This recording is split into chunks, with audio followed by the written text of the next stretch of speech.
बिस्मिल्लाहिर्रहमानिर्रहीम। अस्सलाम वालेकुम। आज हम आपके लिए बहुत ही मज़ेदार से स्नैक्स की रेसिपी लेके आए हैं। अगर नाश्ते की बची हुई ब्रेड आपके घर में रखी हुई है तो उससे बहुत ही मज़ेदार से स्नैक्स बनाइए। बस 2 आलू चाहिए होंगे और बची हुई ब्रेड, उससे बहुत ही मज़ेदार से स्नैक्स बन जाएंगे हमारे। तो चलिए फिर हम अपने किचन में चलते हैं और अपनी रेसिपी की तरफ आते हैं। रेसिपी शुरू करते हैं। तो हमने ये दरमियाने साइज़ के 2 आलू ले लिए थे। इनको बॉईल करने के बाद अच्छे तरीके से मैश कर लिया था। पैन के अंदर 2 खाने के चम्मच कुकिंग ऑयल डाल के हमने आलूओं का जो मैश किया हुआ मिक्सचर था वो इसके अंदर डाल दिया है। फिर इसके अंदर हमने 1 चाय का चम्मच नमक डाला है। 1 चाय का चम्मच ही इसके अंदर कुटी हुई मिर्ची डाल देंगे। 1 चाय का चम्मच हमने इसके अंदर काली मिर्च का पाउडर भी ऐड कर दिया है। और ये हमने भुना हुआ सफ़ेद जीरा लिया है 1 चाय का चम्मच, और 1 कुटा हुआ साबुत धनिया है, ये भी 1 चाय का चम्मच है। अब इन तमाम चीज़ों को डाल के अच्छे तरीके से आलू के मिक्सचर में मिक्स कर लिया था हमने। अब आधा चाय का चम्मच इसके अंदर अजवाइन डाल दी है और 1 चाय का चम्मच इसके अंदर चाट मसाला डाल के आलूओं को अच्छे तरीके से मिक्स कर देंगे। और फ्लेम को हम बंद कर देंगे। आलूओं के मिक्सचर को अच्छे तरीके से ठंडा कर लेना है। अब हमारे पास जो बचे हुए ब्रेड के स्लाइसिस थे वो हमने ले लिए हैं। इनके किनारों को अच्छे तरीके से कट कर लेंगे।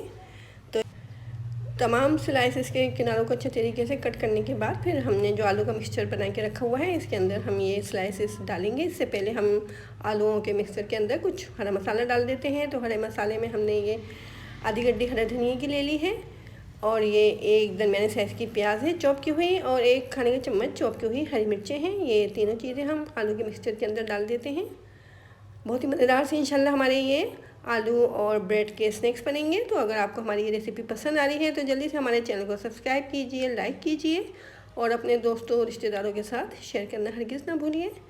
अब जो ब्रेड के किनारे को हमने कट करके रखा हुआ था उनको हम इसके अंदर डाल देते हैं। अगर आप चाहें तो चॉपर में भी इसको बारीक करके डाल सकते हैं। हम अच्छे तरीके से मिक्स कर लेना है। ब्रेड को अच्छे तरीके से हमने आलूओं के मिक्सचर के अंदर मिक्स कर लिया था। अब हाथों को ऑयल से हल्का से ग्रीस कर लिया है। इसके बाद हम इसके स्नैक्स बना लेते हैं। किसी भी शेप में आप बना सकते हैं। हम ऑल शेप में बना रहे हैं इसको। इस तरह से हम तमाम आलू के मिक्सचर के ये बना लेते हैं। आप चाहें तो इनको कबाब भी कह सकते हैं, कटलेट्स भी कह सकते हैं। तो इस तरह से देखें तमाम मिक्सचर के हम इस तरह से कटलेट्स बना लेते हैं। अब इनको हम फ्राई कर लेंगे। ऑयल को हमने मीडियम फ्लेम पे गर्म करने के लिए रखा हुआ था। दोनों तरफ से इनको अच्छे तरीके से फ्राई कर लेना है जब तक कि ये गोल्डन ब्राउन नहीं हो जाते हैं। तो इस तरह से हमारे बहुत ही मज़ेदार से ये आलू और ब्रेड के ये कटलेट्स रेडी हो जाएंगे। बहुत ही मज़ेदार सी रेसिपी है। शाम की चाय के लिए बेस्ट है ये। बच्चों के लंच बॉक्स में अगर आप देना चाहते हो तो उसमें भी आप इनको दे सकते हैं।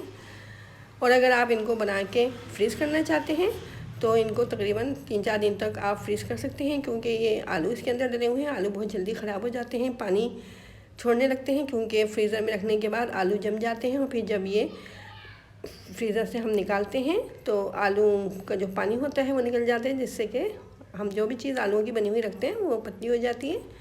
तो इसलिए आप इनको बस 3-4 दिन तक ही फ्रीज़र में रख सकते हैं। इस तरह से हम दोनों तरफ से इनको अच्छे तरीके से गोल्डन ब्राउन कर लेते हैं। इस तरह से बहुत ही मज़ेदार से हमारे ये आलू और ब्रेड के कटलेट्स रेडी हो जाएंगे। तो शाम की चाय के साथ इस रेसिपी को आप ज़रूर ट्राई करें और कमेंट बॉक्स में मुझे बताएं कि आपको हमारी ये रेसिपी कैसी लगी है। अच्छे तरीके से इनको हम फ्राई करने के बाद निकाल लेंगे। हमने इसके साथ इमली की चटनी बनाई है। इमली की चटनी के साथ हम इनको सर्व करेंगे। बहुत ही मज़ेदार से चटपटे से हमारे ये कटलेट्स रेडी हो चुके हैं। तो आलू और ब्रेड की इस रेसिपी को ज़रूर ट्राई कीजिए, इसको एंजॉय कीजिए। शाम की चाय के साथ इसको बनाइए। इंशाल्लाह आपको, आपके बच्चों को और आपकी फैमिली को ये रेसिपी बहुत पसंद आएगी। और अगर आपको हमारी ये रेसिपी पसंद आए तो कमेंट बॉक्स में हमें ज़रूर बताएं। अपना ख्याल रखें, अपने से जुड़े लोगों का ख्याल रखें, ख़ुद भी खुश रहें और दूसरों को भी खुश रखें। और कोशिश करें कि आपकी ज़ात से किसी को तकलीफ़ नहीं हो। अब हमें इजाज़त दें, अपनी दुआ में याद रखें। अल्लाह हाफ़िज़।